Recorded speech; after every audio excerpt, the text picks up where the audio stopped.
Hey everyone, this is Carmen from CarmenMasterCare.com, and today I'm going to go over some backlink building mistakes to save you from getting penalized, de-indexed, and to keep you building links and doing SEO the right way so you keep getting more organic traffic and growing your website into a nice authority website. So to begin, I'm going to jump right into it. The first mistake people do, and I've been there myself, is going for quantity over quality. It's not a numbers game anymore. Early 2000s, mid 2000s it was. You could use different software to pretty much like blast your website. You can rank on the first page very quickly. But Google and their algorithm is way too smart nowadays, and it's all about quality. So, it has been proven that you do need a lot of links to build authority. Even the first page result on Google has been proven to have 100,000 links, right? Now, that is a lot, but even just if you're in a smaller niche and you were to acquire some good backlinks, you could easily get ahead of the competition. I've done this with a lot of websites that I have a lot of competition, but I'm just able to get better links. So Google thinks my website's more authoritative and more important, and you get ahead and you can rank for more keywords, get more traffic. So now there are certain types of links you should be building and ones that you don't want to focus on too much. So the big ones would be like guest posting, broken backlink building, resource page link building, because these are very scalable. You can get on big websites like Huffington Post or big websites in your specific niche. They're very scalable with different software when you hire a team. And that's what I like to do for my business and my clients, is that kind of strategy. And then I wouldn't say there's like links to necessarily avoid unless they're just spammy and irrelevant. Then always avoid those. But social bookmarks, directories, blog comments, like they have their purpose and they're good for diversifying your link profile, but they're not going to really move your authority. And that's why a lot of people do resort to spamming them because they think it'll help, but it won't. Throw them in there. Don't be afraid to, diversify your link profile, but definitely focus on things that are going to make a bigger impact. Go 80-20. Now the second mistake, and I've been there myself too, is just lacking patience. Rome wasn't built in a day, as they say, and neither is your backlink profile.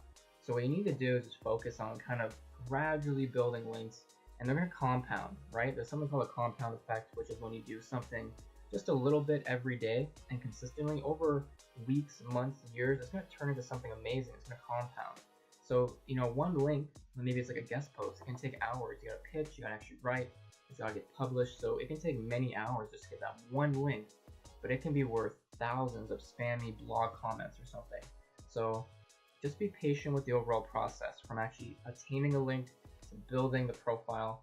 And over time, once you want your rankings soar and you eventually have like whatever amount of links it is, you're going to realize the whole process was worth it. And so another mistake, and this is kind of, it goes before you even, or it applies rather before you really even begin, but you need an SEO plan. You need to be organized, you need to have templates and documents. So things your SEO plan might include would be like the backlink strategies you're using, like I said, guest posting, broken backlink building. Outline the actual steps you need to take.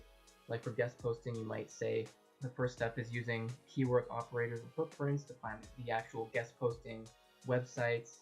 You might have a template for your pitch, and then you might have a process for actually writing. So you also want to have an on-page SEO plan, because on-page SEO is kind of the foundation of your website, and I made another video on that if you want to watch it. You should have a content marketing strategy that goes hand in hand with SEO. You need to be writing good blog posts that essentially allow inbound traffic to come to your website, and you can apply SEO to every blog post you write. And then link velocity, so that's pretty much how often you plan to acquire links.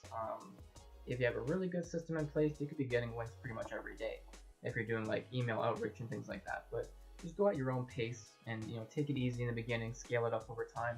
And then another thing you might include would be the tools like SEMrush, Google Keyword Planner, whatever it might be. Everyone uses a different tool set, but include things in a plan.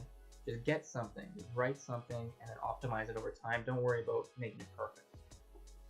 So mistake number 4 isn't too bad, but it's having too many no-follow links. So a link is essentially do follow, meaning that all of that SEO juice will follow through to your website, or it's no follow, it gets blocked, it doesn't pass any kind of authority. Now here's the thing, no follow links are a bit debated. I think they do have some importance, because even though they might not pass that direct authority, it can pass trust flow and citation flow. So if you got a link from Huffington Post, Wikipedia, a big website, and it's no followed, it can actually still help your rankings and your overall website's performance in the search rankings because it's just a big website still pointing to you. So, you don't want to necessarily just completely avoid no follow, but do follow is preferred. If you're guest posting, sometimes they'll only give you a no follow, so stay out on the lookout for that and just research into different websites that you're building links from if it's no follow or do follow. So number 5 is Blackhat PBNs. So essentially a PBN is a private blog network. Pretty much means one person owns like a couple dozen different websites and they all point it to one. Now even the head of web spam at Google, Matt Cutts, there's a good video. I remember him talking about you can own 50, 100 different websites and they can point to each other, but it's gotta make sense. They gotta be real websites, it's gotta be relevant, and it's gotta like help the internet and provide real value. If these are websites that only have like 5-10 blog posts that are like 500 words long, it's pretty obvious what's going on. And if it's like a dog website pointing to a casino website, it's like completely irrelevant, there's no contextualness. So there's nothing wrong with owning a lot of websites and interlinking them like in a legitimate way, but I would definitely avoid making like a Blackhat PBN, just websites that are thin, that are irrelevant to each other, that are maybe irrelevant to your main website. And this is just a general little picture I pulled off Google of what a PBN might look like. You have the little PBN websites and they build links to those and then links to those. So, there's nothing wrong with owning websites, but just do it in a legit way. Focus on actually improving the life of the readers that come to the website, and there's really no problem with building a lot of websites.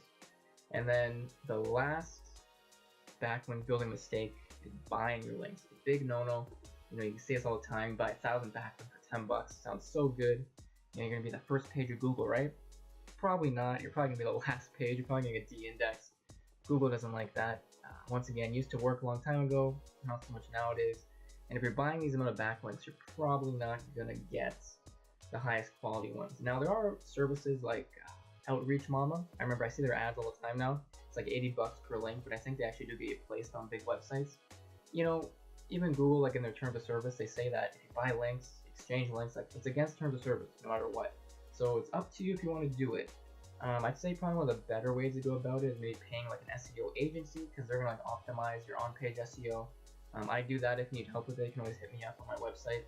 And they will build links kind of on your behalf. So it's kind of in the middle, and it's hard to say whether or not it's good or bad. It's just up to you and your risk tolerance. But that pretty much sums up the main backlink building mistakes. Feel free to subscribe if you want to see more videos like this. You can head over to my website. There'll be a link in the description. You get a free ebook there on how to increase your revenue, traffic, and leads. And I'll see you in the next video. Thanks for watching.